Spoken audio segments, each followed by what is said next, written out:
Assalamualaikum warahmatullahi wabarakatuh.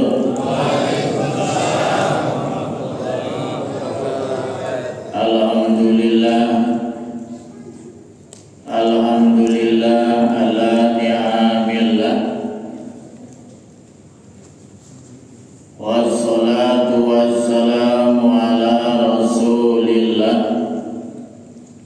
La haula wala quwwata illa billah.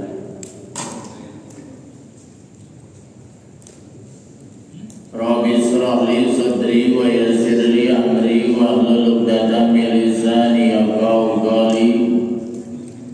Rabbi zidni ilman nafi'a warzuqni fahman jayda bil laili wan nahar. Allahumma faqihni bid-din wa'alimni ta'wila. Amma ba'du, yang saya hormati keluarga sahibul musibah, yaitu Ibu Haja Ajeng Subianto, Mas Adib, mana orangnya? Dan kalau di sini ada Mas Andri, mana?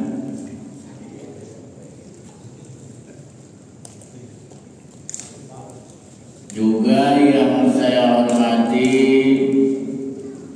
Ketua Dewan Kemakmuran Masjid Ar-Rayyan, yaitu Bapak Dr. Andas Haji Samsul Arifin MPD dan kawan-kawan. Juga yang saya hormati di sini ada Ustaz Haji Abdurrahman, wali santri saya Demak, alias Gus Dur. Apa-apa mirip-mirip.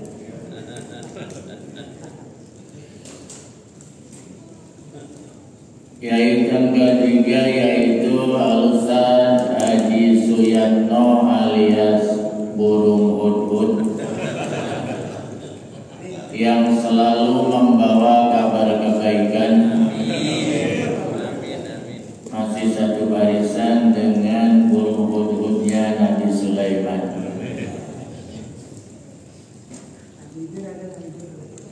Habis hadir ada? Mana? Hadir? Mana? Ketua Dewan Kemakmuran Masjid Al-Barkah, yang kemarin Jumat pagi saya ngisi Isra wal Mi'raj, yaitu Bapak Haji Ahmad Haidir, salah seorang gurunya Nabi Musa AS.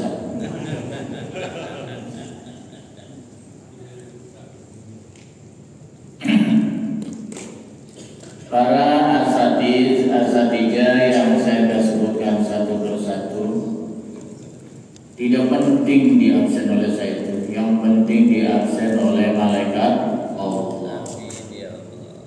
Apalagi tempatnya di masjid, bulannya bulan Syawal, subhanallah, luar biasa. Pembawa acara, hadirin hadirat sekalian yang insya Allah dirahmati oleh Allah Subhanahu wa Ta'ala. Amin. Sebelumnya mari kita baca Fatihah secara khusus buat yang dihaulkan, yaitu almarhum Al-Maktullah Haji Subianto bin Sadikun Cipto Sumarto. Haul yang ketiga berarti 3 tahun yang lalu telah meninggalkan kita. Kita doakan mudah-mudahan Allah lapangkan alam kuburnya. Allah jadikan raudhatun min riyadil jinan, taman dari segala taman surga. Allah terima segala amal ibadahnya yang besar maupun yang kecil. Allah ampuni ampuni segala kesalahan-kesalahannya, dan semoga ruhnya diterima di sisi Allah atas ridho dan ampunannya. Keluarga yang ditinggal senantiasa diberikan ketabahan, kekuatan, dan senantiasa dalam perlindungan Allah Subhanahu wa taala. Ala haziniyah wa ala kuliyatin salihah wa ila khuratin Nabi Muhammadin sallallahu alaihi wasallam. Syai'ul lillahi lahul Fatihah. A'udzubillahi minasyaitonir rajim. Bismillahirrahmanirrahim. Alhamdulillahirabbil alamin arrahmanir rahim maliki yaumiddin. Iyyaka na'budu wa iyyaka nasta'in ihdinas siratal mustaqim. Shiratal ladzina an'amta 'alaihim ghairil maghdubi 'alaihim waladdallin. Yang kedua, ini memang permintaan saya minta data nama jamaah yang telah tiada. Jadi secara bersilaturahim kepada orang yang telah meninggal dunia adalah doa. Mari kita bacakan Fatihah. Wabil khusus almarhum al-Maghfurlah Haji Edi Sukarma binti Haji Sudang. Yang kedua, almarhum al-Maghfurlah Haji Dudun Supriyatna bin Adang. Almarhum al-Maghfurlah Haji Samsudin bin Datu Sahari. Haji Edi Susanto bin Selamat Joyo Sumarto.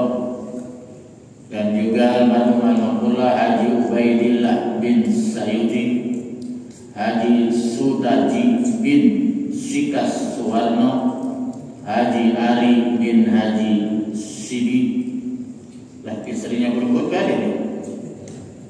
Almarhumah al-Maghfurlah Haja Tuna Sutri Sulastri. Allahumma ighfir lahum warhamhum wa'afihi wa'anhum wa wasi' madkhalahum wa akrim nuzulahum waj'al quburahum rawdatan min riyadil jinan. Syai'ul lillahi lahumul Fatihah. A'udzubillahi minasyaitonir rajim. Bismillahirrahmanirrahim. Alhamdulillahirabbil alamin arrahmanir rahim maliki yaumiddin. Iyyaka na'budu wa iyyaka nasta'in ihdinas siratal mustaqim. Shiratal ladzina an'amta 'alaihim ghairil maghdubi 'alaihim waladdallin. Yang ketiga, buat kita yang masih hidup, perlu doa. Kita berdoa, baca ya untuk kita semua. Mudah-mudahan Allah berkatkan di bulan Rajab yang baru saja berlalu. Allah berkatkan kita di bulan Sya'ban. Allah angkat nanti amal kita di pertengahan Sya'ban, dan amal ibadah kita selama 1 tahun mudah-mudahan diterima oleh Allah Subhanahu wa taala. Jika ada kekurangan mudah-mudahan disempurnakan oleh Allah Subhanahu wa taala. Dan kita mohon kepada Allah mudah-mudahan Allah sampaikan kesehatan kita, rezeki kita, umur kita memasuki bulan suci Ramadan.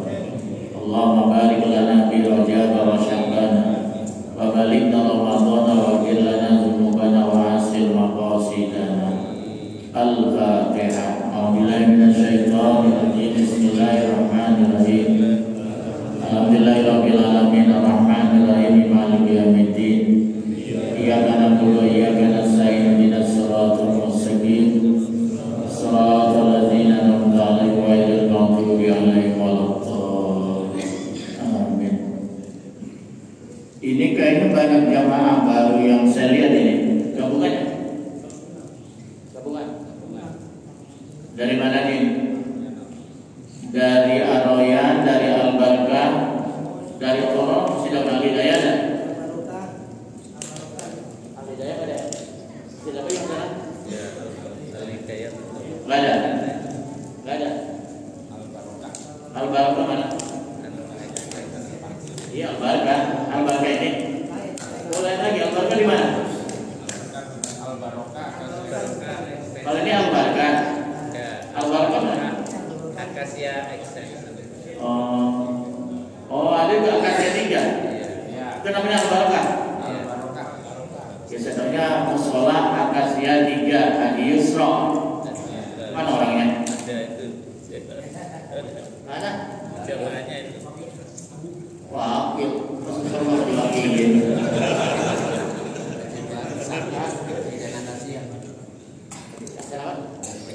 Oh iya, Presiden Akasia itu. Apa camat?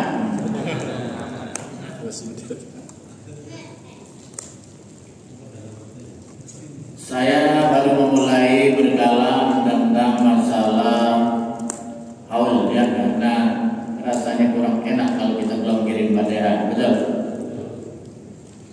Haul itu sebetulnya istilah yang sudah sangat mentradisi ya. Apalagi di kalangan Jawa itu khol sebenarnya khol ya. Sangat mentradisi, tapi alhamdulillah sekarang di sini pun sama. Haul itu adalah hari ulang tahun kematian. Cakep tuh. Karena dalam rangka zikrul maut, mengingat kematian. Orang yang banyak mengingat mati, insya Allah ibadahnya semakin semangat. Dia semakin mempersiapkan diri liyaumil ma'ad untuk kembali ke negeri akhirat. Gitu. Jadi penting itu hal itu. Jadi ini bahwa Mas Adit dan Andri melaksanakan haul ini adalah salah satu cara berbakti kepada kedua orang tua. Ini salah satu cara berbakti kepada orang tua, menghaulkan orang tua yang telah tiada. Bagus, masih ingat orang tua. Untuk mendoakan Ustaz ngapain sih pakai undang orang ramai-ramai sendiri, langsung bisa, dia bisa. Tapi mengundang orang banyak supaya didoakan rame-rame itu lebih bagus. Doaul arba'in, doa yang diaminkan oleh 40 orang. Lebih. Doa yang diaminkan oleh 40 orang, kata ulama, kadu'ail wali. Seperti doanya seorang wali menembus langit, insya Allah diijabah oleh Allah Subhanahu wa Ta'ala. Makanya kita mendoakan orang lain, bukan hanya orang tua kita, diri kita, orang lain sesama muslim itu memang sangat dianjurkan. Bahkan menjadi rukun di dalam khutbah. Tidak pernah tidak dibaca oleh seorang khatib. Rabbi Allahumma ighfir lil mu'minina wal mu'minat wal muslimina wal muslimat al-ahya'i minhum wal amwat. Al-ahya baik yang masih hidup, wal amwat maupun yang telah tiada. Malam hari ini saya akan menjelaskan nasihat spiritual, nasihat akhlak dari salah seorang ulama tabi'in. Namanya Yahya bin Mu'adz Ar-Razi. Karena beliau Yahya Ar-Razi luar biasa. Yahya bin Mu'adz Ar-Razi. Beliau ini hidup di tahun 258 Hijriah wafatnya. Berarti ini generasinya generasi ketiga, tabi'in. Generasi pertama yaitu 1 sampai 100 Hijriahan, ini generasi di zaman sahabat. Sahabat itu adalah orang yang hidup di zaman Nabi besar Muhammad dan dia beriman kepada Rasulullah. Itu jalannya. Orang generasi pertama, generasi yang hidup di zaman Rasulullah dan dia beriman kepada ajaran yang dibawa oleh Rasulullah Sallallahu, itu namanya generasi sahabat. Generasi sahabat ini adalah generasi yang terbaik. Khairul qurun qarni kata Nabi. Generasi yang terbaik adalah generasi yang hidup di zaman itu. Bagaimana tidak, karena dia berjuang bersama Nabi. dia pun sholat bersama Nabi, dia sehari-hari bergaul bersama Nabi, dia duduk ngaji bersama Nabi. Ini adalah generasi yang terbaik, yang imannya mumpuni. Itu. Siapa itu? Di antaranya Abu Bakar, Sayyidina Umar, Sayyidina Utsman, Sayyidina Ali, ya, dan seterusnya. Ada 10 sahabat yang dianggap paling dulu masuk Islam dan berjasa perjuangannya bersama Nabi. 10 orang ini yang dijamin diberi kabar gembira oleh Rasulullah langsung akannya surga. Subhanallah. Namanya As-Sabiqunal Awwalun. Itu. Nanti tanya Mas Muhammad Google, itu ada di sini. Siapa saja yang masuk As-Sabiqunal Awwalun, yang diberi kabar gembira dengan surganya Allah Subhanahu wa taala. Yang kedua itu adalah tahun setelah 100 tahun. Generasi kedua namanya generasi tabi'in. Generasi tabi'in ini generasi yang hidup di zaman sahabat. Dia masih ketemu dengan sahabat, tapi sudah nggak ketemu lagi dengan Rasulullah. Rasulullah sudah meninggal dunia. Ini namanya generasi tabi'in. Generasi kedua. Tapi ini masih generasi salaf. Ya, generasi kedua. Contohnya misalnya Hasan Al-Basri, seorang ulama besar dari kalangan tabi'in yang beliau tinggal di Baghdad, di Basra. Beliau ini masih ketemu dengan Ali bin Abi Thalib. Dia masih ilmunya sanadnya nyambung dengan Ali bin Abi Thalib. Ali bin Abi Thalib kepada Rasulullah. Itu Al-Imam Hasan Al-Basri. Itu generasi kedua. Namanya generasi tabi'in. Yang ketiga itu adalah generasi yang hidup sebelum 300 tahun Hijriah. Sebelum abad ketiga. Termasuk ini Yahya bin Mu'adz Ar-Razi. Beliau hidup di abad generasi ketiga, yaitu adalah 258 Hijriah. Beliau lahirnya kalau nggak salah di Khorasan apa itu? Khorasan atau mungkin Iran. Iran itu kan dulunya Sunni kan? Zaman Syahiran dulu masih beragama Sunni. Tetapi setelah Raja Syahiran Pahlawi digulingkan oleh Ayatullah Khomeini, akhirnya menjadi negeri Syiah. Gitu. Jadi beliau ini termasuk generasi tabi'in. Ini biar tahu ya. Jadi generasi pertama, generasi kedua, dan generasi ketiga ini namanya generasi salaf. Generasi apa? Ulamanya disebut ulama salaf. Tapi bukan salaf Wahabi, maksudnya bukan ya. Ada generasi terdahulu yang metodologi berpikirnya dalam Islam itu masih mengikuti murni pemikiran di zaman Rasulullah, di zaman tabi'in, zaman sahabat, dan di zaman tabi'in. Tapi setelah 300 tahun kemari namanya ulama kholaf. Generasinya generasi kholaf modern. Sudah sekedar pembukaan. Ini Yahya bin Mu'adz Ar-Razi. Saya kutip dari kitab Nasaihul Ibad yang ditulis oleh Syekh Nawawi bin Umar Tanara Banten. Salah satu beliau mengatakan, tuba liman tarokat dunia qabla an tadruka. Beruntunglah liman tarokat dunia, bagi orang yang meninggalkan dunia. Dunia itu apa dunia?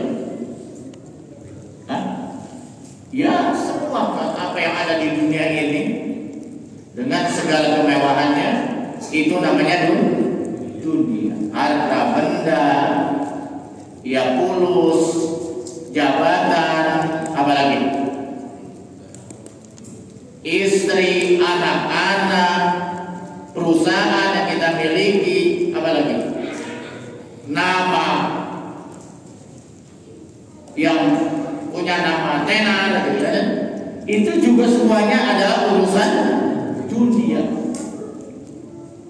Al-khairul kasir, segala sesuatu yang banyak itu namanya dunia. Tuba liman taraka dunia qabla an tatrukahu.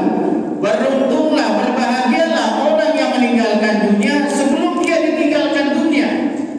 Apa itu maksudnya? Kan ini nasihat berbau tasawuf. Berbahagialah, beruntunglah orang yang meninggalkan dunia sebelum dia ditinggalkan dunia. Meninggalkan dunia sebelum ditinggal oleh dunia. Apa?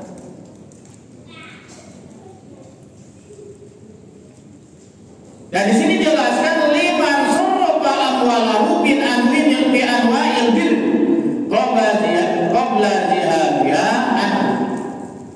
Orang yang membelanjakan harta bendanya di dalam segala kebaikan. Mumpung masih punya kedudukan, mumpung masih punya keluasan rezeki, mumpung masih punya kekayaan, dia gunakan itu kekayaannya, keluasan rezekinya di jalan-jalan yang diredoi oleh Allah. Punya mobil, boleh gak punya mobil? Mobilnya sekali-kali parkir di masjid, cakep aja. Punya motor mampir di masjid. Ini kagak punya mobil, gak pernah mampir di depan masjid, di depan mall selalu. Di depan apa lagi? Di depan pasar, di depan hotel, di depan villa, bahkan di depan rumah janda. Tapi tidak pernah ada mobil parkir di depan rumah Allah, masjid. Punya motor digunakan untuk ibadah, parkir di masjid. Punya uang, punya tabungan, didaftarkan pergi haji, pergi umrah, cakep aja. Udah bangkrut baru pengen pergi umrah, cuma pengen doang. Udah gak punya duit, jatuh miskin, baru daftar pengen dapat haji. Rugi orang punya duit. Jadi kata Buya Ar-Razi, Yahya Mu'adz Ar-Razi ini orang yang beruntung, orang yang mumpung masih punya kesempatan, masih punya harta benda, masih punya kekayaan, dia belanjakan, dia tasarrufkan di jalan macam-macam yang diredoi oleh Allah. Itulah orang yang beruntung. Qabla zihabiha, sebelum jatuh miskin, sebelum bangkrut. Itu orang yang beruntung. Kan ada orang sampai pensiun, haji kagak, umroh kagak, ke masjid kagak. Hah? Baca untuk sholat juga bagaimana itu? Masya Allah. Nauzubillah min. Tapi ada orang yang di sini, kompleks ini, begitu pensiun semakin rajin kamu sholat ke masjid. Alhamdulillah. Mana orangnya? Mana orangnya? Lihat Pak. Iya Pak. Luar biasa.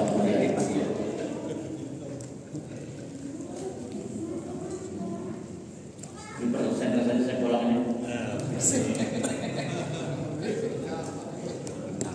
Jangan tersanjung Pak. Tersanjung ada yang tersanjungnya lagi tuh itu ya. Kalau tasawuf Pak. Itu. Jadi bahwa orang yang beruntung itu adalah ad-dunya lil akhirah. Dunia ditunjukkan untuk kepentingan akhirat, bukan dunia hanya untuk dunia pakon. Apa saja. Dunia hanya untuk dunia,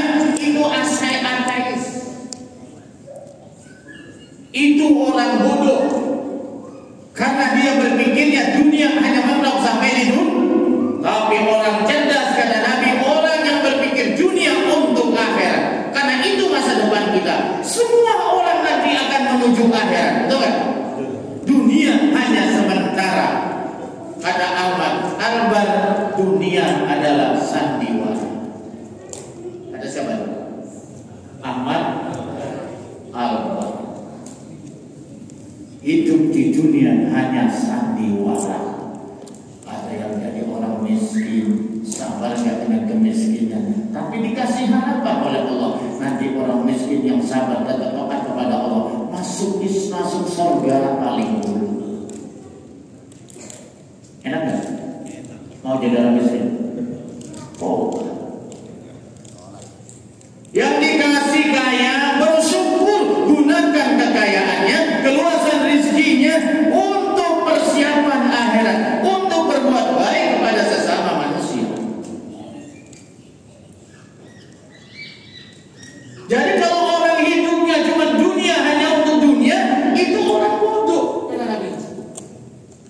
Karena berpikirnya hanya jangka pendek, hanya sampai di dunia, tidak tembus sampai alam akhirat. Sedangkan dunia mazra'atul akhirat, dunia ini sebetulnya adalah ladang akhirat. Berarti tujuan kita yang terpenting adalah akhirat. Dunia hanya wasilah menuju akhirat, karena manusia di dunia pasti akan meninggalkan dunia, yaitu dengan kematian. Dan orang kalau sudah mati nggak pernah balik. Ada nggak orang mati balik lagi? Ada, soalnya di sinetron bohong itu.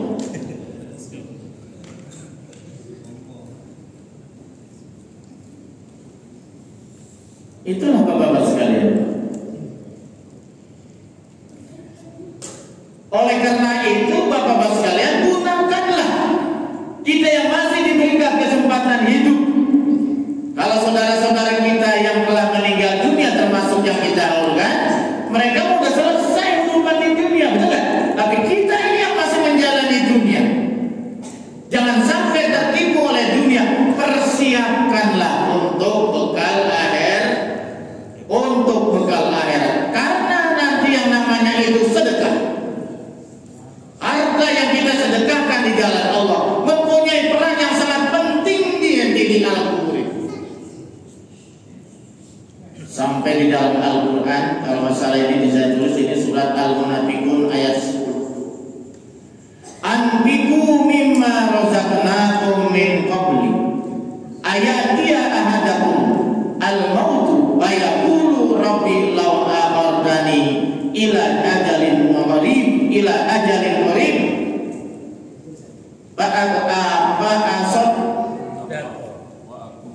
fa'asadaku wa akum minas sholihin.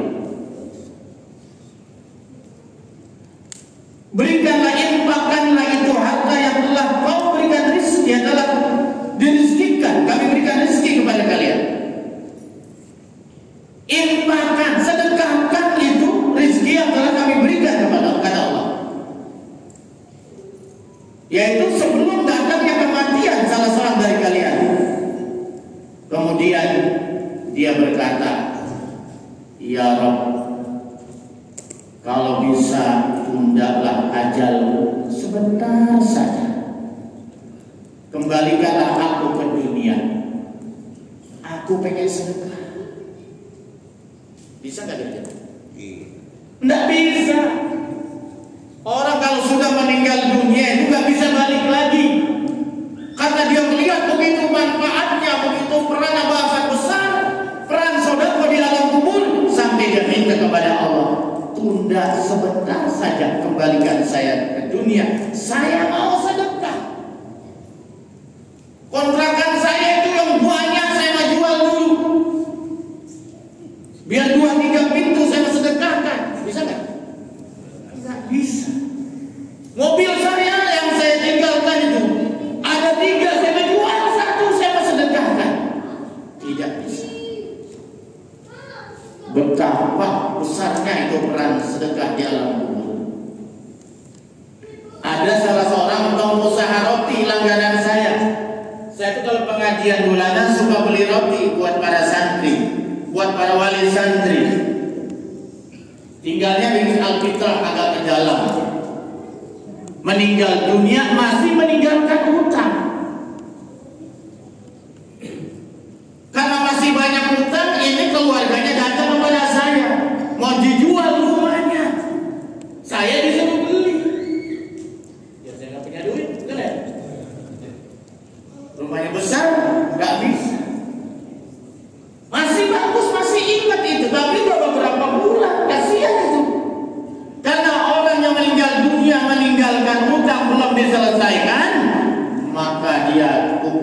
terasa panas, ada yang menggambarkan sampai kulitnya itu terkelupas. Nauzubillah. Makanya kan kalau sebelum nyolatin biasanya kan suka begini, bapak-bapak, saudara-saudara sekalian yang hadir, tolong andaikan ini almarhum punya hutang, lapor sama saya, akan segera saya selesaikan hutang piutangnya. Begitu kan ya? Biasa kan? Itu saking beratnya hutang, malah Nabi tidak mau menyolatkan salah seorang sahabat kalau masih punya hutang. Nabi berdiri di hadapan sahabat, baik saudara-saudara, ini jenazah masih punya hutang urusan dunia, hutang piutang di dunia. Saya tidak mau menyolatkan kecuali ada yang menjamin hutangnya. Untung ada salah seorang sahabat yang mau menjamin hutangnya. Akhirnya Nabi mau menyolatkan. Jadi urusan dunia diselesaikan di dunia. Nah, ada salah seorang ulama yang sangat terkenal di era 80-an, namanya Buya Hamka. Pernah dengar? Pernah dengar? Dulu biasanya dia suka ngisi kuliah subuh di RRI. Itu kalau mengawali dan mengakhiri biasanya ada musik gambus. Allahu Akbar, Allahu Akbar, Allahu Akbar. Ini dia. Biasanya itu Buya Hamka mau kuliah subuh di RRI. Dulu kan kita dengarnya RRI kalau pagi, betul ya? Berita gitu. Saya waktu mondok di Pesantren Rahmat Jakarta Senayan Senopati sempat bertemu dengan beliau masih hidup. Beliau biasanya kalau habis sholat subuh nggak pulang, zikir dulu sampai terbit fajar. Setelah dia sholat 2 rakaat baru dia pulang. Biasanya pakai baju putih, celana kain putih kotak-kotak, bawa tongkat. Karena rumahnya nggak jauh dari Masjid Agung Al-Haj. Itu. Beliau mengatakan fungsi harta itu ada 3. Kata siapa? Buya Hamka. Yang pertama adalah harta yang berakhirnya di toilet. Sedih benar tuh. Harta kita cari siang dan malam, pagi dan sore, betul nggak? Masya Allah. Ampe lupa sama Ustaz, ampe lupa sama Majelis Salim, betul nggak? Ampe lupa sama sholat. Karena saking sibuknya itu dunia. Setelah dia tumpuk-tumpuk tuh harta benda dunia, ternyata dibelanjakan hanya urusan perut dan berakhir di WC. Makan sate enak, kata yang doyan. Kata yang gak doyan, enakan jengkol. Doyan jengkol, betul kan? Makan di restoran ini, macam-macam setiap hari. Tapi berakhir tuh harta yang kita cari siang dan malam hanya berakhir di toilet. Rugi gitu. Masa ada sih? Kok ada sih? Hah?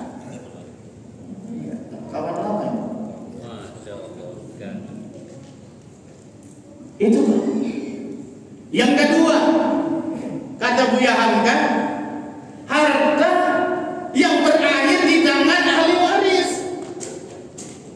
Begitu kita meninggal dunia, harta itu setelah diambil untuk urus jenazah, menyelesaikan hutang piutangnya dan sebagainya, melaksanakan wasiatnya, maka bisa dibalik nama menjadi ahli.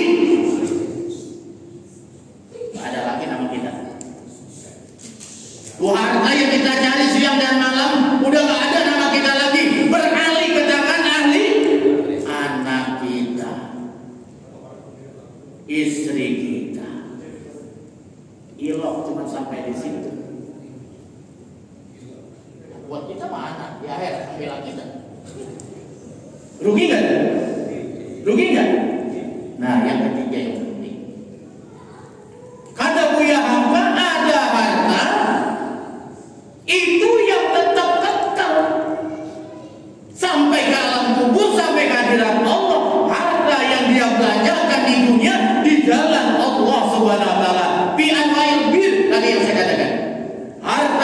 belanja, yang dia cari siang dan malam dia belanjakan di macam-macam kebaikan yang diredai oleh Allah. Ini tidak pernah hilang, tetap kekal menemani kita di alam kubur sampai kehadiran Allah Subhanahu wa taala.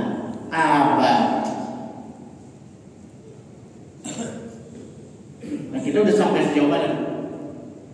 Banyakan mana kira-kira? Yang pertama di WC, porsinya gimana dulu? Berapa persen untuk WC, berapa persen untuk ahli waris, berapa persen untuk negeri akhirat? Karena harta kalau jatuh tangan ke ahli waris, iya kalau anak kita soleh, kalau anak kita salah, bolo-bolo ingat sama kita. Itu yang kita khawatir, betul kan? Kalau kita nggak didik agama dari sekarang, jangan-jangan bolo-bolo kayak haul model begini nih. Rasanya udah kagak ingat lagi orang tuanya, dikuasai langsung oleh dirinya masing-masing itu harta. Apalagi kalau sampai yang berebut bertikai, nauzubillah min. Boleh kita harta itu kita nikmati, memang betul kan? Boleh harta itu fungsinya untuk dinikmati. Pengen punya mobil, beli mobil. Asal untuk silaturahim, untuk ibadah, betul kan? Bukan dilarang. Pengen beli motor, boleh, tapi gunakan untuk ibadah. Betul kan? Pengen punya rumah yang bagus sehingga bocor, boleh nggak? Boleh, tapi di dalamnya banyak ibadah. Nggak dilarang oleh agama. Tapi jangan lupa fungsi harta yang kedua adalah untuk ibadah kepada Allah Subhanahu wa taala. Tundukkan harta itu juga untuk bekal akhirat, untuk diri kita. Makanya sekarang banyak orang yang pintar tapi bodoh. Dikata pintar karena dia sarjana, profesor, doktor, tapi begitu mati tidak ada persiapan untuk bekal akhirat. Nauzubillah min. Kata Sayyidina Abu Bakar As-Siddiq, man dakhalal qabra bila zadin maka anna man raqibal bahra bila sabilatin. Barang siapa yang masuk kubur tanpa bekal, masuk kubur tanpa bekal, maka anna man raqibal bahra bila sabilatin, seperti dia memasuki mengarungi lautan yang luas dan dalam tanpa kapal, tenggelam, mati, konyol. Begitu juga orang masuk kuburan menghadapkan kematian tidak punya bekal sama sekali, yaitu amal soleh. Itu seperti orang nyebrang lautan tanpa kapal.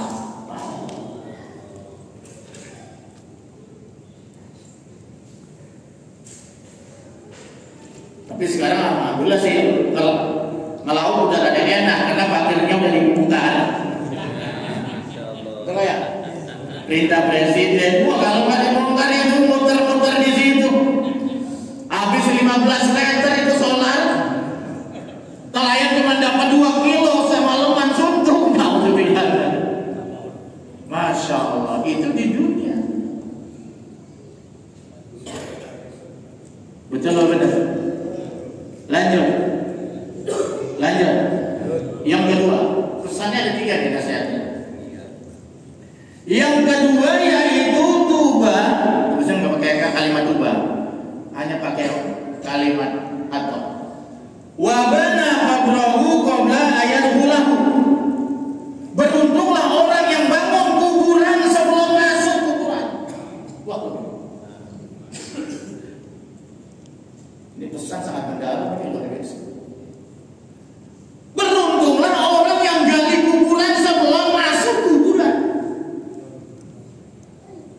Kalau kita artikan apa adanya, ya gali kuburan.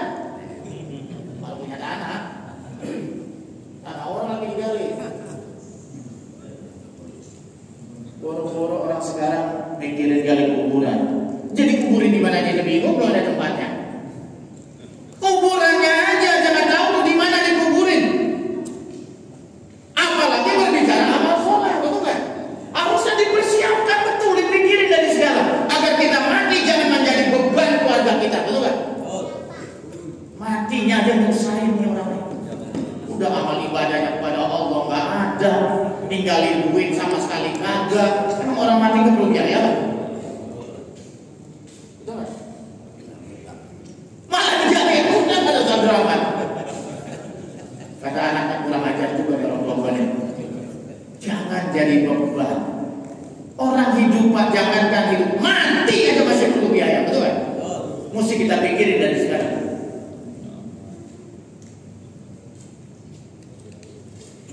Yang pada tua pikirin, termasuk saya. Udah pada enggak pikirin apa lagi tuh? Saya tuh kalau jalan jarang banget, takut kesandung jatuh. Saya tuh jalan rada nunduk. Kenapa? Mikirin kuburan, mikirin mati. Iya, melihat tanah. Malu masa depan kita tuh tanah. Betul nggak Pak? Orang sekarang rupanya kayak masih 1000 tahun lagi hidupnya itu, menghalalkan segala cara. Masya Allah. Padahal tanda-tanda kiamat juga semakin nampak di mana-mana itu. Nah makanya saya sarankan kalau yang punya tanah ini di samping rumah, gali kuburan, praktekin ini. Dan sekarang, paha aja udah disiapin sebelum tinggal, betul kan? Masa kita kalah Bapak Presiden? Ustaz, nggak ada. Cuma rumah doang sama sumur. Lah itu belagu loh. Makanya kayak punya dosa hidup di dunia. Gali kuburan di samping rumah.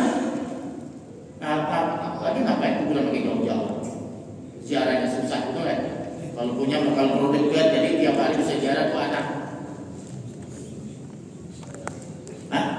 Kuburan kalau jauh-jauh setahun sekali doang diziarahin sama anak itu kalau ingat. Kalau kagak apa banget hasilnya. Makanya saya setiap saat jalan kubur terus. Karena kuburan orang tua saya di belakang masih pulang dari masjid, saya masuk aja ke dalam kuburan. Assalamualaikum ya ahlal kubur. Antum apa minal mu'minin wal muslimin, antum lana salamu wa nahnu bikum insyaallah alaikum. Nas'alullah lana wa lakum al-afiyah al-fatihah. Udah berdoa singkat aja ini jalan itu jarang lihat betul kan? Allah maghfir lahu warhamhu wa'afi wa'fu kalau orang tua kita, bapak kita. Kalau ibu kita Allah maghfir lahu warhamha wa'afi wa'fu. Kalau banyak di situ berlalu Allah maghfir lahu warhamhu wa'afi wa'fu wasifat Allahumma akhirin nuzulahu. Kalau enggak bisa usah panjang udah. Doain. Gali kuburan besok nih kalau punya tanah jangan gali kuburan praktekin Pak. Biar preman pasti insaf. Gali kuburan kira-kira dalamnya 1,5 meter. Berapa meter sih? Orang saya belum pernah nyobain sih. Saudara, non ada ambil. Ambil berapa deh? Oh iya, 1,5 meter. Lebarnya cuma 1 meter, panjangnya 2 meter ya. 9 berapa? Panjangnya. Waduh, coba pakai dipangkas saja sekarang itu. Saking mahalnya kuburan itu. Itu di Kelurahan Gondang, di Pondok, itu ada yang 10 juta kalau bukan orang situ kuburin. 2 kali 1 meter. Coba pikirin, jangan saya orang tua nabung dari sekarang buat nanti. 10 juta Pak. Namanya blok kuburan sampai Greenland. Masya Allah, kata saya mahal banget ya. Saya baru tahu lah, saya belum ngalamin. 10 juta Pak kalau bukan orang situ asli. Masya Allah. Kita gali ke kuburan Pak. Kemudian iseng-iseng, habis iseng kita tidur di situ. Ayo kau kami insan. Kalau insan yang menjasa Abu Jahal itu. Kita berbaring di situ, tutuplah dulu pakai apa, terserah pakai tikar, pakai apa, anak kita sudah nungguin. Kalau nungguin takut kabur lah, takut. Nggak usah lama, 1 jam aja. Merenung dari situ merenung. Ya Allah, bagaimana nanti kalau beneran? Udah kuburan sempit model begini, udah makin tinggi hari-hari, diinjak lagi, diurut lagi, bagaimana ini? Sebelum masuk kuburan kita tiduran di situ dan merenung dah. Rasanya orang obat semua ini. Masya Allah. Tapi bukan begitu maksudnya. Tapi kalau coba juga nggak apa-apa. Iya bagus itu bukan. Nggak apa-apa itu. Tapi yang dimaksudnya bukan begitu. Bi'an amila bihi taunisun bil qabri. Hendaklah dia beramal amalan yang membuat dia nyaman di dalam kubur. Itu maksudnya begitu kata Syekh Nawawi Pak. Syekh Nawawi ya bukan imam. Kalau imam kan Nawawi itu dari negeri, dari kampung Nawa. Syria. Ini mas Syekh, panggilannya Syekh Nawawi, nggak pakai Arab kali. Syekh Nawawi bin Umar dan Araban, orang Indonesia. Kuburnya di Makla, mau dibulldozer kata tempat. Karena mau dibangun jalan, yang membangun jalan layak. Jadi jalan layak mentok sampai hanya di kuburan Syekh Nawawi. Kata kalau sekarang. Kenapa? Karena nggak jadi itu jalan layak yang melintasi atas kuburan Makla. Karena kuburan Syekh Nawawi begitu dibulldozer, bulldozernya patah. Dan ternyata itu Syekh Nawawi jasadnya masih utuh, bersih, seger, seperti baru mati berapa hari yang lalu. Dilaporkan kepada tokohnya bersangkutan, akhirnya nggak jadi dibongkar, dikuburin. Termasuk Mbah Mun, Kyai Maimun sama, karena di sana kalau udah 2 tahun, 4 tahun pasti dibongkar. Begitu dibongkar kuburan Mbah Mun, ternyata masih utuh. Dilaporkan, nggak buruk lagi. Kita kalau kuburan kira-kira bagaimana ya? Hah? Gimana kira-kira? Hancur berantakan. Allahu Akbar, Allahu Akbar. Mal itu tidaklah itu seorang mayit fi qabrihi, di dalam kuburnya, illa kal gharijil mughawis, seperti orang yang tenggelam. Mughawis minta tolong, tolong. Ya kalau dia tolong ya selamat, nggak ada tolong mati. Iya, nggak pakai perahu, pakai apa soalnya? Nah makanya bikin perahu dari sekarang, bikin keselamatan dari segala pertolongan supaya kita nanti ada yang mau. Karena di alam kubur kita minta tolong, ada yang dengar, betul nggak? Yang bisa menolong hanya amal soleh kita. Makanya kalau kita mendoakan orang tua kita tuh setiap habis sholat, itu namanya nolongin orang tua, itu kirim Fatihah. Mana tadi si Adit Andri, benar? Itu jangan lupa setiap pada sholat doain orang tua. Rabbi firli, bisa. Rabbi firli wali walidaya warhamhuma kama rabbayani. Itu doa wajib buat santri saya. Ini doa berbakti kepada orang tua. Perintah Al-Quran. Karena orang yang sudah meninggal dunia, itu yang sangat penting adalah yang pertama adalah doa. Doa kepada kedua orang. Doain ayah dan ibu kita. Itu namanya silaturahim kepada kedua orang tua kita yang telah meninggal dunia. Yang kedua, bacaan bacakan istighfar. Istighfarkan itu. Istighfarkan orang tua kita. Astaghfirullahaladzim li wali walidayya. Astaghfirullahaladzim li wali walidayya. Ya Allah, ampunilah dosaku dan dosa orang tua dan dosa kedua orang. Itu mestinya jangan lupa setiap hari. Kalau pengen langsung ya ziarah kubur. Ibnu Qayyim al-Jauzi itu muridnya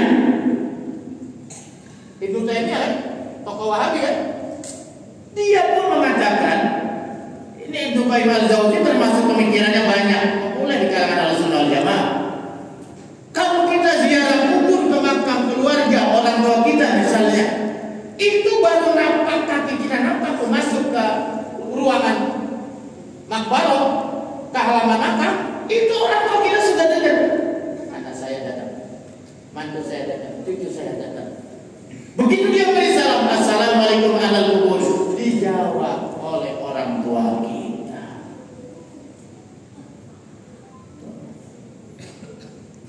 Senang tuh kalian. Makanya kalau kuburnya dekat, saya pak banyak bisa, kapan saja bisa. Datang kita beri salam saja, itu udah senang orang tua kita di alam.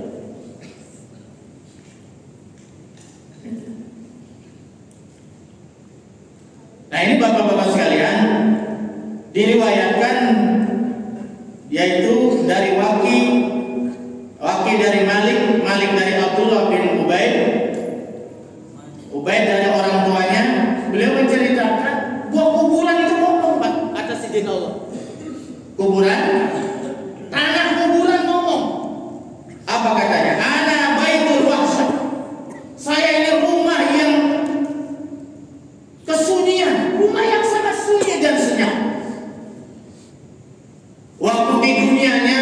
masjid ramai, banyak teman ngobrol, betul nggak? Enak tuh, betul nggak? Ini kayak begini kan enak nih ketemu kawan, betul nggak? Ketemu jamaah di jalan banyak orang ramai, huru lalang, betul nggak? Kedengeran musik, kedengeran macam-macam, tapi di kuburan sangat sunyi dan senyap. Tuh, kuburan ngomong memperingatkan, hei orang-orang yang masih hidup, mungkin bahasa kita begitu. Aku ini adalah tempat yang sangat sunyi. Wa ana baitul wahda. Aku tempat kesendirian. Tidak ada yang menemani. Ada nggak orang kalau mati ditemani sama istrinya? Gak bisa, kalau istrinya bisa kawin lagi. Hidup semati bohong ya. Coba bagaimana kalau ada suaminya meninggal dunia, istrinya kawin lagi dengan laki-laki lain? Itu gimana? Ketemu nggak di akhirat? Kata ulama tidak ketemu. Tapi dia ketemunya dengan suami yang kedua karena sudah menjadi milik orang lain. Kalau yang ingin ketemunya, ibu-ibu ingin ketemu dengan suaminya yang pertama, jangan kawin lagi. Dong, ya Bu? Iya, kalian setia mah, betul nggak? Begitu. Tapi ada juga yang berpendapat terserah dia mau pilih yang mana yang paling dicintai. Ada juga berpendapat begitu. Wa ana baitul dud, saya ini adalah rumahnya cacing. Nah itu yang berikan. Jadi kuburan itu sarangnya cacing, Pak, cacing tanah. Cacing? Jadi cacing tanah, Pak. Roma Irama berkata di dalam sebuah lagunya, suratan, apa judulnya itu bahasa? Sebujur bangkai. Jadi santapan cacing tanah, teng teng teng teng teng teng.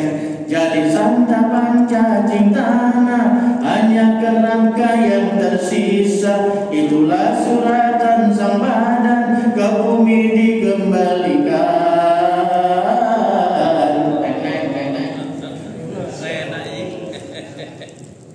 Lagu itu jangan digoyangkan. Itu lagu dakwah, renungkan, betul nggak? Saya kadang merinding tuh dengan lagu itu.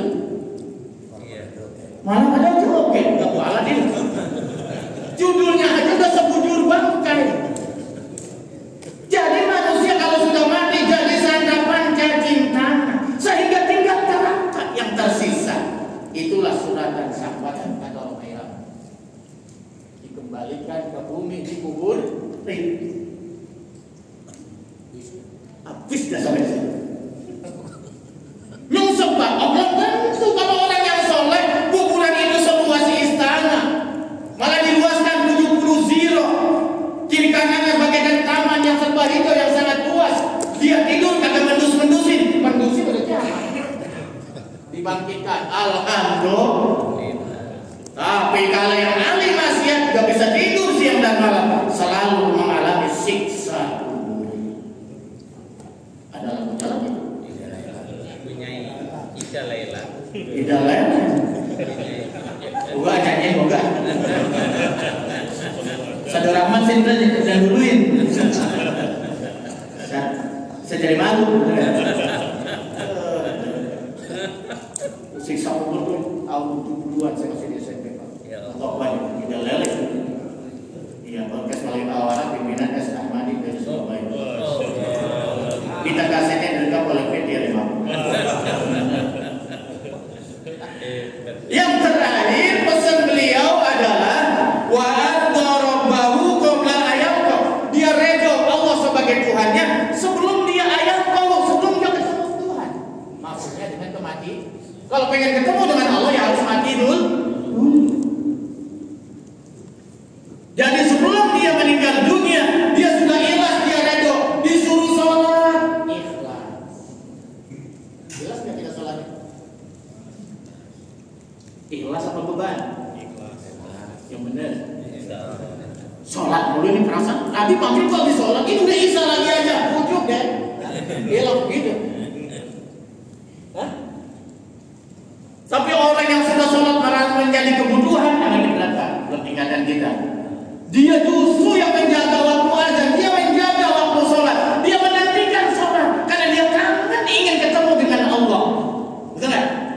Karena sholat itu kalau menurut ilmu tasawuf, al-munajah bainal abdi wa rabb, komunikasi langsung kepada Allah. As-sholatu mi'rajul mu'minin. Sholat itu adalah mi'rajnya orang-orang yang beriman. Kalau kita pengen naik kayak Nabi Muhammad ke 7 lapis langit ke Sidratul Muntaha, nggak mungkin kita bisa dengan cara kita. Bagaimana sholat? Sholat itu berarti kita mi'raj, naik itu ruh kita berkomunikasi dengan Allah Subhanahu wa ta'ala. Tapi itu menggunakan kali kalau begitu. Bersolat ngayap hati kita. Nah, itu. Jadi orang yang sudah ikhlas, sholat dia ikhlas, puasa dia ikhlas, nggak jadi beban. Sedekah dia ikhlas. Walaupun 2.000. Tahun aku sampai sekarang ke masjid kalau dia masih 2.000 mulu. Ini sampai 2 minggu duit sih. Ini masih ada yang 2.000. Wah banyak.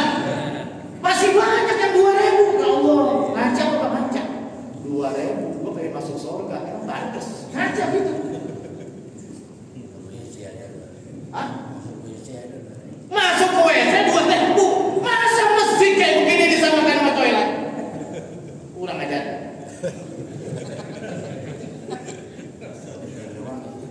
Kencing doang 2.000. Bagaimana kalau BAB? Nambah jadi 10.000. Apalagi mandi. Di masjid Pak, rumah Allah. Masjid ini Baitullah. Rumah ini Baitul min buyutillah billah. Rumah ini adalah masjid, bangunan yang termulia di muka bumi ini. Rumah-rumah Allah yang ada di muka bumi itu masjid. Masa ke masjid bagi 2.000? Kata Haji Suyanto, sebab buat penghitungnya mana lecak lagi. Susah banget beresinnya. Muatan. Udah hari kiamat masih 2.000 aja kagak niat gimana? Niatin Pak, kalau diniatin dikasih Allah, betul nggak?